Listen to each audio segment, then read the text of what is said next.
नमस्कार, मैं अभय कुमार आपका स्वागत करता हूं अपने YouTube चैनल और फेसबुक पेज के माध्यम से। अब क्या है कि जो हमारा जो फेसबुक पेज है biology by Abhay Kumar sir और YouTube चैनल है biology by Abhay Kumar sir, इस पे क्या है 2 से 4 मिनट की ही वीडियो आएगी और सारी वीडियो आपको किस पे मिलेगी बेटा, यूट्यूब पर, जो मैं आपको यहाँ पर लिंक प्रोवाइड करा दिया करूंगा फेसबुक पे। वहां से आप डायरेक्ट हमारे यूट्यूब चैनल पे विजिट कर सकते हैं। ठीक है, आज हम जो बात कर रहे हैं बेटा, आज का जो टॉपिक है वो क्रॉस पॉलिनेशन। ठीक है, या हम बोल सकते हैं बेटा पर परागण। तो पर परागण पढ़ने का प्रयास कर रहे हैं। इसमें क्या है बेटा, एक ही वंश के दो पौधों की जरूरत होती है, चाहे वह एक लिंगी पौधे हो या द्विलिंगी पौधे हो, तभी बेटा पर परागण हो सकता है। ठीक है, अब हम बात कर रहे हैं यहाँ पे, समझाने का प्रयास करेंगे और आप समझने का प्रयास करना। समझ में ना आए तो कमेंट के माध्यम से एक बार मुझे बताने का जरूर प्रयास करें। पर परागण में एक पुष्प के परागण उसी जाति के दूसरे पौधे के पुष्प के वर्तिकाग्र पर पहुंचते हैं। किसमें बेटा, पर परागण की बात कर रहा हूं, यह हम बात कर रहे हैं पर परागण। यहां पे देख लो, पर परागण। ठीक है, इसमें क्या है बेटा, एक पुष्प के परागण उसी जाति के, एक पुष्प के परागण उसी जात के दूसरे पुष्प के वर्तिका पर पहुंचते हैं। क्या बेटा, दूसरे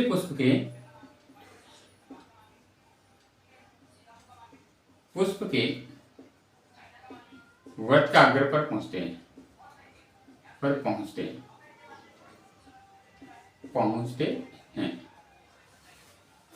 उसी दूसरे पुष्प के वर्तिकाग्र पर पहुंचते हैं। अतः दोनों पुष्प अलग अलग पौधों पर लगे रहते हैं। क्या बेटा, हम यह कह सकते हैं कि जो दोनों पुष्प होते हैं, दोनों पुष्प क्या होते हैं बेटा, अलग अलग पौधों पर लगे होते हैं। ठीक है, चाहे वह कैसे हो, एक लिंगी हो या हम कह सकते हैं द्विलिंगी हो। एक लिंगी पुष्प या हम बोल सकते हैं द्विलिंगी पुष्प। ठीक है, द्विलिंगी पुष्प हो। पर परागण जो क्रिया होती है उसका एक मुख्य लक्षण होता है बेटा, पर परागण क्या होती है, क्रिया होती है, उसका एक मुख्य लक्षण होता है। वह लक्षण यह होता है, इसमें बीज उत्पन्न करने की, क्या बेटा, इसमें बीज उत्पन्न करने के लिए एक ही जाति के दो पौधों का होना आवश्यक है। मतलब बीज उत्पन्न करने के लिए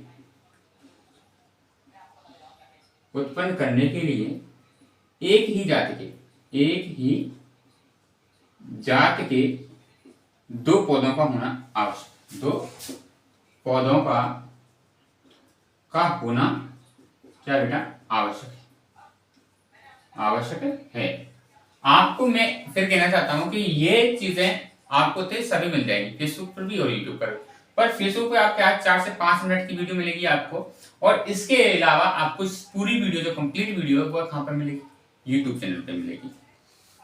ठीक है, द्विअक्ष पौधे के पुष्पों में केवल परागण ही संभव होता है। उसमें क्या है, द्विअक्ष के जो पौधे उनमें स्वपरागण नहीं संभव होता। ठीक है, पर इसमें संभव द्विअक्ष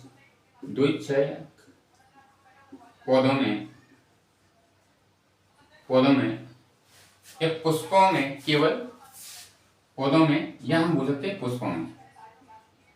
पुष्पों में केवल क्या बेटा, हम कह सकते हैं पर परागण ही संभव होता है। पर परागण संभव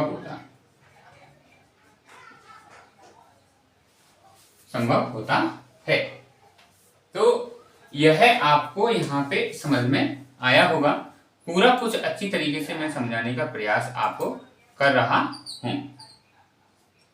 यहाँ पे देख लो, जैसे हमने उसमें युक्तियां पढ़ी थी, अब इसमें भी हम क्या पढ़ेंगे, अनुकूल युक्तियां पढ़ेंगे। ठीक है, या हम बोल सकते हैं contributions for cross pollination in flower, या पुष्पों में पर परागण के लिए युक्तियां। क्या बेटा, पुष्पों में पर परागण के लिए युक्तियां पढ़ेंगे। ठीक है, कितनी युक्तियां हैं? हम कह सकते हैं बेटा 6 युक्तियां हैं या निम्न प्रकार की युक्तियां होती हैं। तो इसके बाद हम ये परपरागण, आपको टॉपिक यहाँ पे समझ में आ गया होगा, आशा कर रहा हूं। ठीक है, यहाँ पे देखिए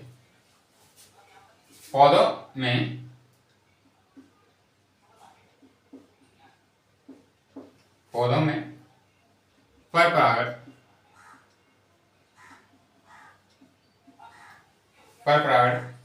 के लिए युक्तियां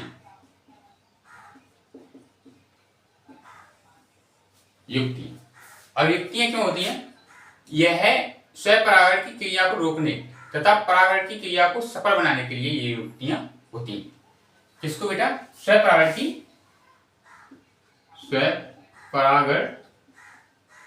की क्रिया को रोकने तथा क्या हो सकते हैं? स्वपरागण की क्रिया को रोकने तथा परपरागण की क्रिया को सफल बनाने के लिए, परागण की क्रिया को सफल बनाने के लिए होती है। ठीक है, युक्तियां कौन सी होती है? हम बात करें एक लिंगता। नंबर फर्स्ट एक लिंगता। नंबर सेकंड हम बोल सकते हैं बेटा स्वसंबद्धता। ठीक है, क्या बेटा? स्वबंधता, स्वबंधता। नंबर थर्ड बेटा पृथक पक्वता। नंबर फोर बेटा है विषम रूपता। नंबर 5 हम बोल सकते हैं बेटा वो है अनात्म परागणता।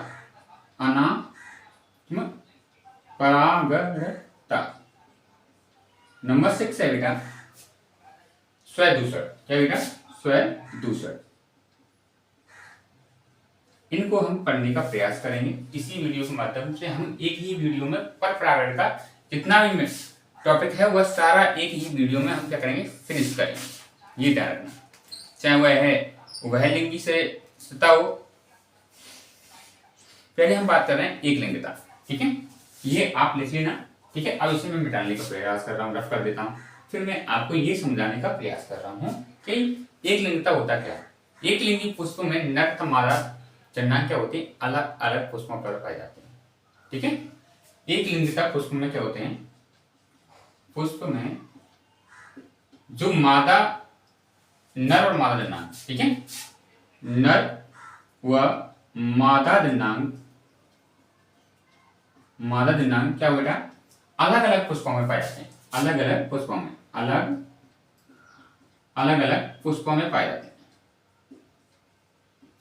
पाए जाते हैं। आशा कर रहा हूं यह आपको अच्छी तरीके से समझ में आ रहा होगा। जितने भी एक लिंगता क्या है, पुष्प में क्या होता है बेटा? परपरागण होता है, तो उनमें क्या है? नर और मादा जननांग होते हैं, वह क्या है? अलग अलग पुष्प में पाए जाते हैं। ठीक है, पुष्प में पाए जाते हैं। एक लिंगता दो प्रकार की होती है। एक लिंगता कितने प्रकार की? दो प्रकार की होती है। दो प्रकार की कौन कौन सी होती है? फर्स्ट होती है बेटा वो होती है उभय लिंगाश्रय। क्या बेटा? उभय लिंगाश्रय।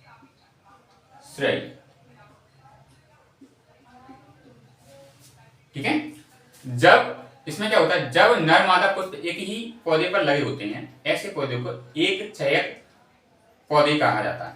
ठीक है, जब क्या बोले? नर तथा मादा पुष्प क्या होते हैं? एक ही पौधे पर लगे होते हैं, तब हम कह सकते हैं कि ऐसे पुष्पों को एक छायक पौधे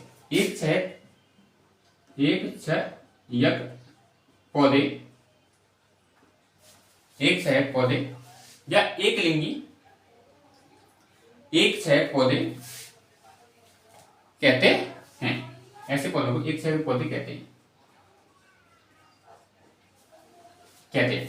जैसे हम बात करें, उदाहरण में अगर हम बात करें तो हम कह सकते हैं बेटा कि लौकी है, ठीक है, नंबर सेकंड कद्दू है, खीरा है, कद्दू खीरा, और क्या बेटा, लौकी कद्दू खीरा है, मक्का अरंडी, मक्का अरंडी।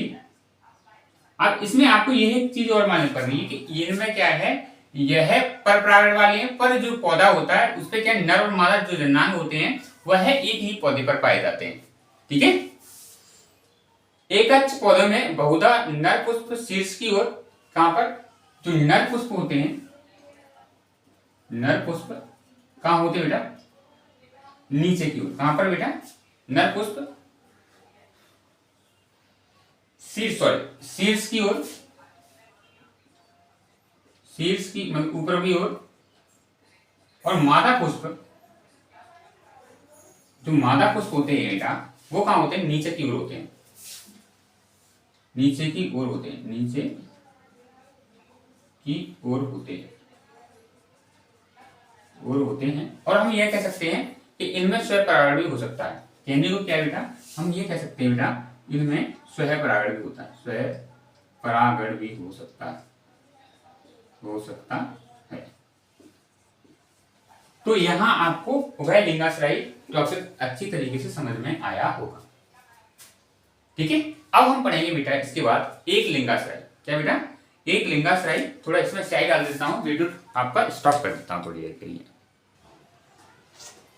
जैसे हमने पढ़ा उभय लिंगाश्रय, अब हम पढ़ रहे थे बेटा एक लिंगाश्रय। एक लिंगाश्रय क्या होता है, हम कह सकते हैं इसमें जो नर और मादा पुष्प होते हैं बेटा, एक लिंगाश्रय, ठीक है, यहां पे लिख के बता देता हूं मैं आपको, एक लिंगाश्रय, ठीक है। इसमें बेटा अगर हम बात करें तो नर और मादा पुष्प होते हैं, क्या बेटा, नर और मादा पुष्प होते हैं, वो दो विभिन्न पौधों पर लगे होते हैं, क्या बेटा, नर व मादा पुष्प, नर व मादा पुष्प दो विभिन्न पौधों पर, क्या बेटा, दो विभिन्न पौधों पर लगे होते हैं, ठीक है। जैसे हम बात करें कौन से पौधे हो सकते हैं, वो बेटा हम बात करें पपीता है, सैतूस है, ठीक है, या हम भांग का है, केवड़ा का पेड़ है, तो ये ऐसे पौधे हैं, इन पे क्या है, ये पौधे अलग होते हैं, ठीक है, और इनमें क्या नर और मादा जो पुष्प होते हैं वो अलग अलग होते हैं। कौन कौन सी बेटा, मैंने आपको बताया कि पपीता, केवड़ा, ठीक है, भांग, और कौन सा बेटा, सहतूत। ये ऐसे पेड़ है बेटा, इन पे क्या है बेटा, हम कह सकते हैं जो नर और मादा जो पौधे होते हैं उन पे क्या है बेटा, जो जननांग होते हैं, ठीक है, पुष्प होते हैं, वो विभिन्न विभिन्न पौधों पर लगे हुए होते हैं, इसलिए इनको क्या बोलते हैं, द्विअक्षक, क्या बेटा, द्विअक्षक पौधों में जो स्वयं परागण, या हम बोल सकते हैं द्विअक्षक पौधों के होता है पर परागण होता है, और इनमें हम बोल सकते हैं पर परागण क्या नहीं है, संभव नहीं, पर परागण संभव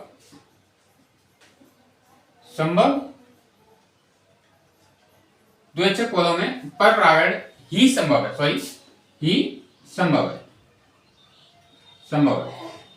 पर इनमें हम बोल सकते हैं स्वयं परागण संभव नहीं है, वहां पर हमने पढ़ा था उस टॉपिक में, इसमें नहीं है। तो यह आपको समझ में आया होगा, आशा कर रहा हूं। अब हम बेटा बात कर रहे हैं यहाँ पे, इसमें हम बात कर रहे हैं बेटा यहाँ पे किसकी बेटा, कि स्वयंबद्धता। एक नेक्स्ट है क्या बेटा, स्वयंबद्धता, और स्वयंबद्धता को अच्छी तरीके से पढ़ने का प्रयास कर रहे हैं, ठीक है। स्वयंबद्धता हिंदी मीडियम के छात्रों के लिए बहुत ही यूनिक टॉपिक है। All India exam board class 10th और 11th के लिए यह वीडियो आपको हर समय हमारे YouTube चैनल पर उपलब्ध रहेगी, प्रत्येक दिन आपको यह वीडियो आएंगी, ठीक है। अब हम बात कर रहे हैं यहाँ पे स्वयंबद्धता। इन पौधों में जब पुष्प के परागण उसी पौधों के वर्तिकाग्र पर पहुंचते हैं, कहां पर, इन पौधों में जब एक पुष्प के, ठीक है, जब एक पुष्प के परागकण कहां पहुंचते हैं, एक ही पौधे के या उसी पुष्प के वर्तिकाग्र पर, कहां पर बेटा, उसी पुष्प पुष्प के वर्तिकाग्र पर पहुंचते हैं, वर्तिकाग्र पर पहुंचते हैं, कहां पहुंचते हैं? उसी पुष्प के वर्तिकाग्र पर पहुंचते हैं तो उनका अंकुरण नहीं हो पाता। क्या नहीं हो पाता बेटा? तो उनका कह सकते हैं उनका अंकुरण नहीं हो पाता, अंकुरण नहीं हो पाता। तो क्या होता है? तो हम कह सकते हैं लेकिन ये परागण उसी जाति के दूसरे पुष्प के वर्तिकाग्र पर पहुंचते हैं तो अंकुरित हो जाते हैं। मतलब उसी जाति के दूसरे पुष्प पर, ठीक है, उसी जाति के दूसरे पुष्प के वर्तिकाग्र पर पहुंचते हैं, ठीक है, दूसरे पुष्प के वर्तिकाग्र पर पहुंचते हैं तो हम कह सकते हैं बेटा, तो क्या हो जाएगा? तो वह पुष्प क्या करेगा? अंकुरित हो जाएगा। क्या हो जाएगा बेटा? अंकुरित हो जाते हैं। अंकुरित हो जाते हैं। अब ऐसे पुष्प कौन कौन से हैं? ऐसे पौधे कौन कौन से हैं जो अंकुरित हो जाते हैं? वो हम बोल सकते हैं झुमकलता। क्या बेटा? झुमकलता। या हम कह सकते हैं बेटा, झुमकलता के बाद हम बात कह सकते हैं आलू तमाकू मालवा। आलू तमाकू मालवा, ये ऐसे पेड़ पौधे हैं जो क्या बेटा, एक पुष्प के परागण उसी पुष्प के वर्तिकाग्र पहुंचते हैं। एक पुष्प के परागण है, उसी पुष्प पे होंगे तो क्या है बेटा? अंकुर नहीं होगा। अगर वो अपने ही जाति के दूसरे पुष्प पर पहुंच जाते हैं, दूसरे वर्तिकाग्र पर पहुंच जाते हैं तो बेटा क्या है? अंकुर हो जाता है। वो पौधे कौन से? झुमकलता, आलू तमाकू मालवा। ये टॉपिक आपको अच्छी तरीके से समझ में आया होगा, आशा कर रहा हूं। अब हम नेक्स्ट टॉपिक पढ़ेंगे, वो है पृथक्वता। ठीक है, पृथक पक्वता।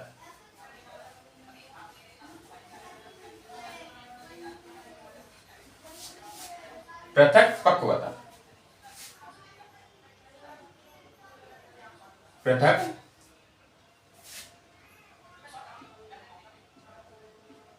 पक्वता, पृथक पक्वता। यह टॉपिक बहुत ही अच्छा है और समझेंगे इसे, ठीक है। तो टाइम तो लगेगा, यह आपको 1 घंटे का भी टॉपिक हो सकता है, आधे घंटे का जरूर, पर आपको पढ़ना पड़ेगा क्योंकि आप हर चीज को अच्छी तरीके से पढ़ रहे हैं, इसलिए इसे आपको पढ़ना पड़ेगा, ये ध्यान रखना, ठीक है। आज हम बात कर रहे हैं यहाँ पे पृथक पक्वता। पृथक पक्वता, कुछ द्विलिंगी पुष्प नर और मादा जननांगों में परिपक्वन के समय अलग अलग होता है, ठीक है। क्या बेटा? कुछ द्विलिंगी पुष्प होते हैं, ठीक है। द्विलिंगी पुष्प नर और मादा, नर व मादा, ठीक है, नर व मादा जननांगों में, जनन अंगों में, जनन अंगों में क्या होता है बेटा? परिपक्वन का समय अलग होता है। परिपक्वन का समय अलग अलग होता है, अलग अलग होता है। परिपक्वन का समय क्या होता है? अलग अलग होता है, जिससे स्वपरागण संभव नहीं होता है। जिससे क्या बेटा? जिससे स्वपरागण क्या नहीं होता? संभव नहीं होता, संभव नहीं होता है, नहीं होता है। आशा कर रहा हूं यह आपको समझ में आ रहा। स्वपरागण संभव नहीं होता है, यह आपको समझ में आ रहा होगा। जिसे सेक्सिफ्रेगा या इम्पेटियंस में, जैसे हम बात कर रहे हैं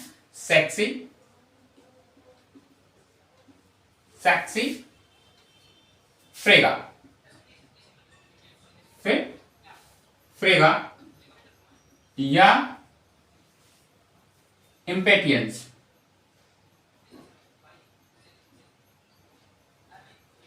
में डाइकोगेमी या पृथकवता के 2 प्रकार होते हैं, ठीक है। डाइकोगोमी या हम बोल सकते हैं बेटा किसके? पृथकवता के ये 2 प्रकार होते हैं। दो प्रकार कौन से होते हैं, यहां पे लिख देता हूं मैं थोड़ा। दो प्रकार होते हैं, दो प्रकार होते हैं, प्रकार होते हैं। अगर मैं आपको बताऊं कि ये दो प्रकार कौन कौन से हैं, तो वे मैं आपको बता देता हूं। पुपपूर्वी और कौन से होते हैं बेटा, पुपपूर्वी, देखो पुपपूर्वी अर्थात इसमें पराकोष पहले परिपक्व होता है। पुपपूर्वी नंबर पर, पुपपूर्वी पूर्वी, इसमें परागकोश पहले परिपक्व होता है। आशा कर रहा हूं यह आपको समझ में आ रहा होगा। पहले होता है जैसे गुड़हल, मालवेसी या रूबिएसी कुल में। कैसे बेटा, गुड़हल, मालवेसी या बेटा हम कह सकते हैं रूबिएसी कुल में, रूबिएसी कुल में,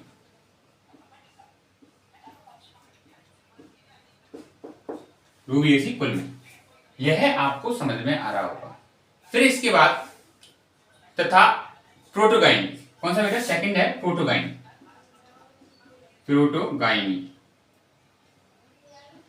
गाइनी, ठीक है। प्रोटोगाइनी क्या होता है बेटा, ये आप इसमें समझ लें।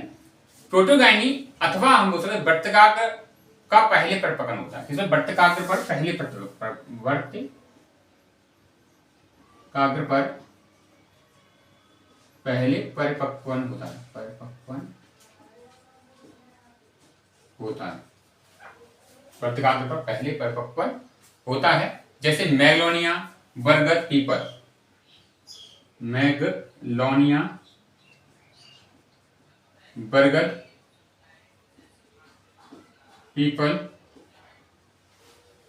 पीपल और किसमें बेटा, शरीफा, चंपा, गुलाब, शरीफा, चंपा और गुलाब। आशा कर रहा हूं यह आपको अच्छी तरीके से समझ में आ रहा होगा। आदि में होता है। अब हम बात करेंगे बेटा, यहाँ पे नेक्स्ट टॉपिक है, वो है बेटा 4 नंबर का, 3 नंबर हम पढ़ चुके हैं, वो है विषम रूपता। क्या बेटा, इसे थोड़ा बैक करके आप इसे नोट्स पॉइंट बना लीजिएगा। विषम रूपता, नंबर 4, विषम रूपता। विषम रूपता क्या होता है ये समझ लो। कुछ पौधों में जो परागकोश होते हैं या वर्तकाग्र की स्थिति के आधार पर दो प्रकार के पुष्प होते हैं, ठीक है। कुछ पौधों में परागकोश तथा वर्तकाग्र पर क्या होते हैं बेटा, वर्तकाग्र की स्थिति में आधार पर दो प्रकार के होते हैं। वर्तकाग्र की स्थिति के आधार पर, स्थिति के आधार पर दो प्रकार के होते हैं, नंबर फर्स्ट हम बात कर रहे हैं, दो प्रकार कौन से हैं। एक तो होता है विषम परागकोशता। क्या बेटा, विषम परागकोशता,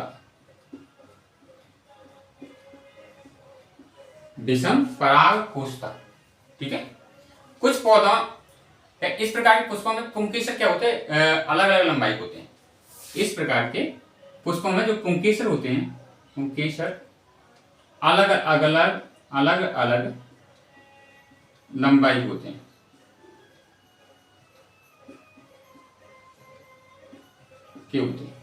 ठीक है। नंबर सेकंड हम बात कर रहे हैं बेटा यहां पे, वो है विषम वर्तिका। तो विषम वर्तिका,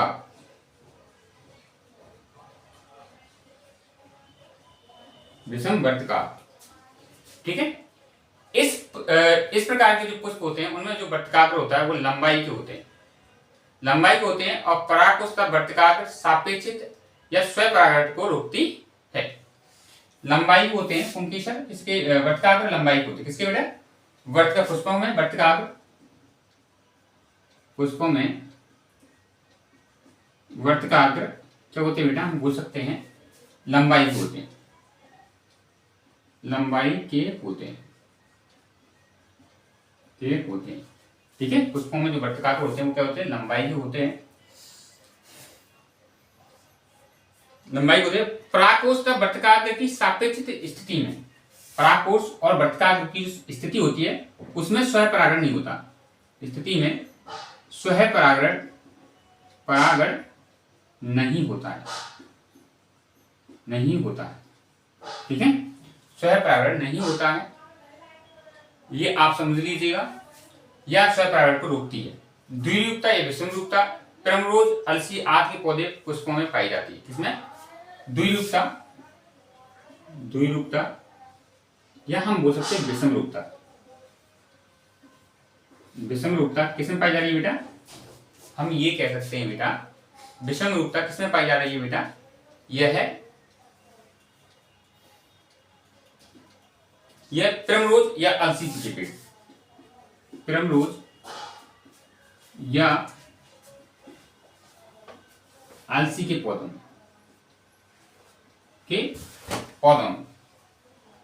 पुष्पों में पाई जाती है। तो यह आपको समझ में आया होगा टॉपिक विषम रूपता।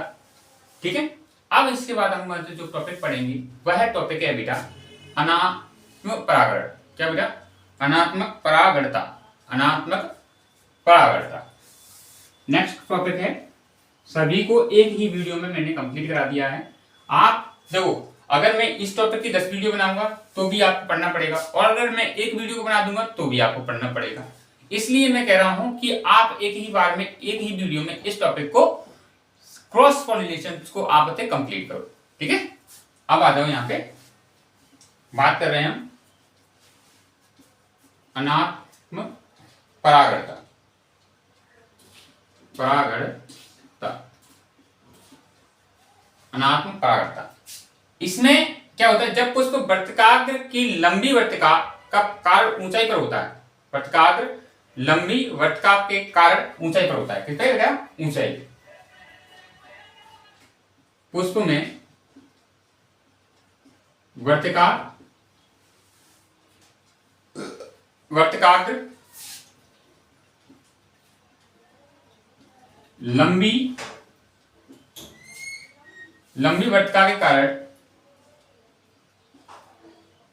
वर्तिकाग्र के कारण क्या होता है बेटा? ऊंचाई पर होता है। कहां पर? ऊंचाई, ऊंचाई पर होता है। तब पुंतत्व कैसे होते हैं? छोटे होते हैं और परागकोश काफी नीचे रह जाते हैं। पुंतत्व होते हैं, पुंतत्व होते हैं, वो छोटे होते हैं। क्या होते हैं? काफी छोटे होते हैं। छोटे होने के कारण परागकोश क्या होते हैं? छोटे होते हैं, परागकोश छोटे होते हैं। तो हम ये कह सकते हैं बेटा, परागकोश छोटे होने के कारण परागकोश की जो लंबाई होती है वह परागकोश काफी नीचे रह जाते हैं। परागकोश क्या है? परागकोश क्या होते हैं बेटा? नीचे रह जाते हैं, नीचे रह जाते हैं।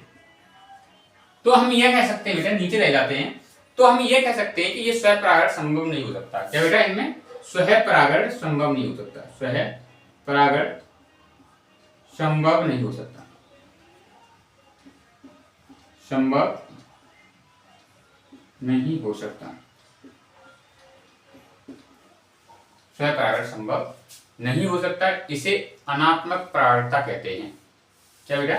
इसे हम बोल सकते हैं अनात्मक परागणता, इसे अनात्मक परागणता कहते हैं, परागणता कहते हैं। आशा कर रहा हूं यह आपको समझ में आ रहा होगा। जैसे हम बात कर रहे हैं यहाँ पे गैलिरोसा, ग्लोरियोसा, या हम बात कर आइपोकोमिया आदि में, आइपोमिया आदि में।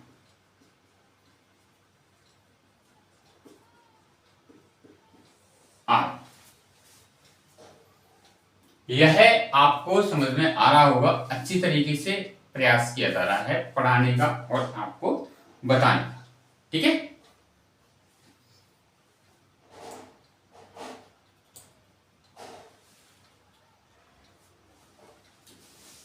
कैलोट्रोपिस तथा जुक्साइन आदि में परागण लिंकर पॉलिनिया बनते हैं, जिसमें संपुटन नहीं होता है और संपुट पॉलिनिया का वितरण कीट के द्वारा ट्रांसलेटर विधि द्वारा कर दिया जाता है। ये चीजें पढ़ेंगे। अब हम बात कर रहे हैं स्वहदूषण की। इसकी बेटा स्वहदूषण की, यह हमने पढ़ लिया। अब हम पढ़ेंगे स्वहदूषण। स्वहदूषण नंबर 6, स्वहदूषण। स्वहदूषण, इसमें कभी कभी कुछ पौधों में किसी पुष्प के परागण उसी पुष्प के वर्तिका पर चले जाते हैं। कभी कभी क्या होता है कि कोई भी पौधा होता है, कुछ पौधे ऐसे होते हैं जिनके जो परागण होते हैं उसी पौधे के वर्तिका पर चले जाते हैं। ठीक है, क्या उसी पौधे के वर्तिका पर चले जाते हैं। परागकण उसी पौधे के वर्तिकाग्र पर चले जाते हैं,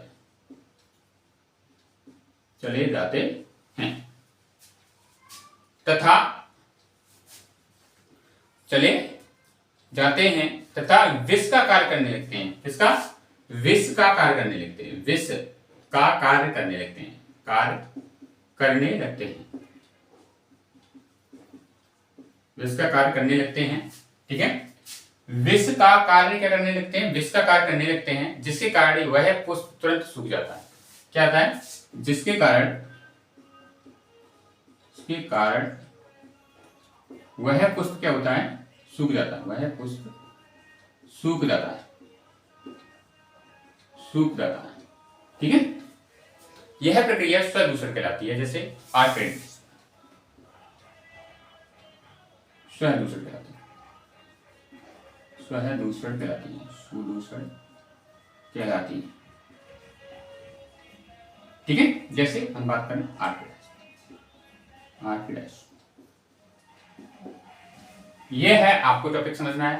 अब हम बात करेंगे बेटा यहाँ पे, यह है, लिख लो आप नोट्स पर, रफ लेकर बेटा करो। ठीक है, अब हम बात कर रहे हैं यहाँ पे किसकी? यहां हम बात कर रहे हैं बेटा पर परागण के लाभ। क्या बेटा? पर परागण के लाभ, एडवांटेज ऑफ क्रॉस पॉलिनेशन, पर परागण के लाभ, पर परागण के लाभ। इसमें अच्छी स्वस्थ संतति की प्राप्ति होती है। किसमें? इसमें अच्छी स्वस्थ संतति की प्राप्ति होती है।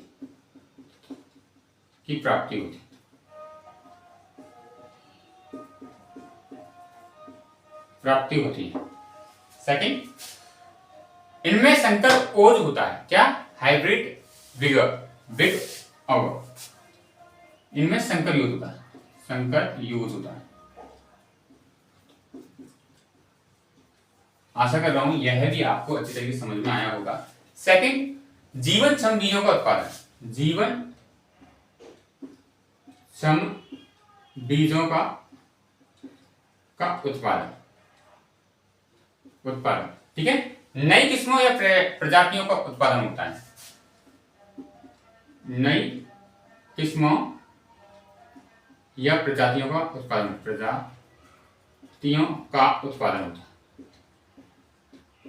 होता है। नंबर 4 हम बात कर रहे हैं बेटा हानिकारक गुणों को पृथक करना। हानिकारक गुणों को पृथक करना।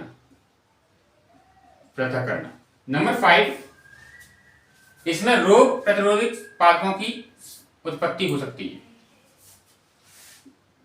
रोग प्रतिरोध पादपों की उत्पत्ति हो सकती है। नंबर 6 से बात कर रहे हैं हम, स्वयंबद्ध पौधों में बीज का उत्पादन हो सकता है। स्वयंबद्ध, ठीक है, स्वयंबद्ध बीजों में या पौधों में बीज का उत्पादन हो सकता है। पौधों में बीज का उत्पादन हो सकता है, बीज का उत्पादन हो सकता है। नंबर 7, संतति में जीवन संघर्ष की अधिक क्षमता होती है। ठीक है, नए पौधे होते हैं उनमें क्या है, जीवन संघर्ष की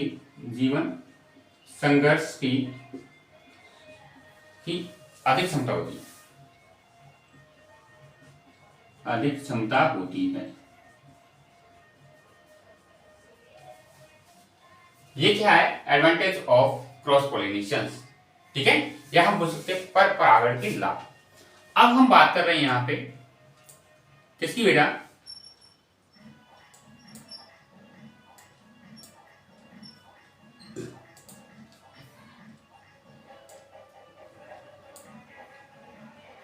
पर परागण से हानि। क्या बेटा, पर परागण से हानि। अभी हमने लाभ पढ़े, अब पढ़ेंगे हम हानि। ठीक है, परागण से हानियां कौन कौन सी होती हैं वो देख लो। पर परागण की हानियां होती हैं वो क्या होती है, पर परागण के लिए माध्यम बाह्य साधनों अथवा कारकों की आवश्यकता होती है। किसकी, पर परागण के लिए माध्यम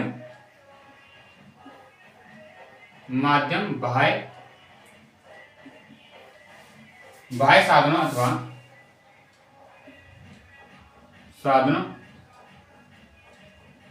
अथवा कारकों की आवश्यकता होती है, कारकों की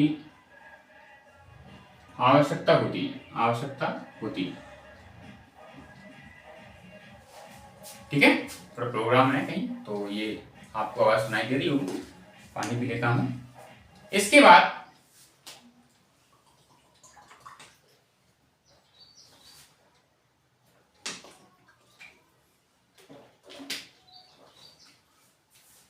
पर परागण की बात देखो, यहां पे हानिकारक प्रभावी गुणों का संतति में प्रकट होने की संभावना नहीं रहती। ठीक है, परागण बहुत मात्रा में बनते हैं जो व्यर्थ जाते हैं। परागकण अधिक मात्रा में बनते हैं जो व्यर्थ जाते हैं।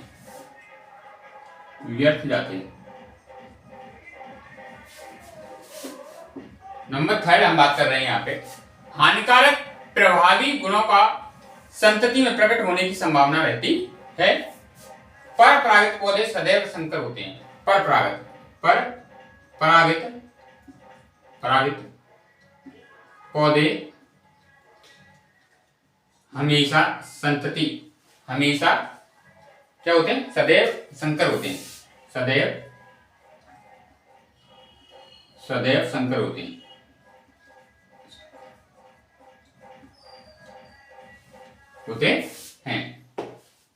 हानिकारक प्रभावी गुणों का संतति में प्रकट होने की संभावना रहती है, यह भी होता है। पर परागण की विधियां।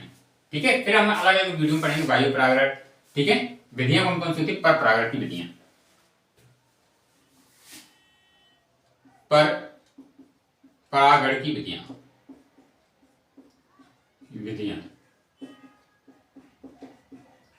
पर परागण की विधियां होती हैं, वह कौन कौन सी होती हैं बेटा, पर परागण को दूसरे पुष्प के वटिका तक पहुंचने के लिए कुछ साधनों की आवश्यकता होती है। ठीक है, वह साधन क्या क्या होते हैं, दूसरे पुष्पों पर पहुंचने के लिए, दूसरे पुष्पों पहुंचने के लिए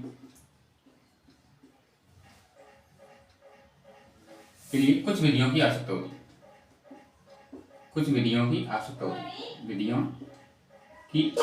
होती है।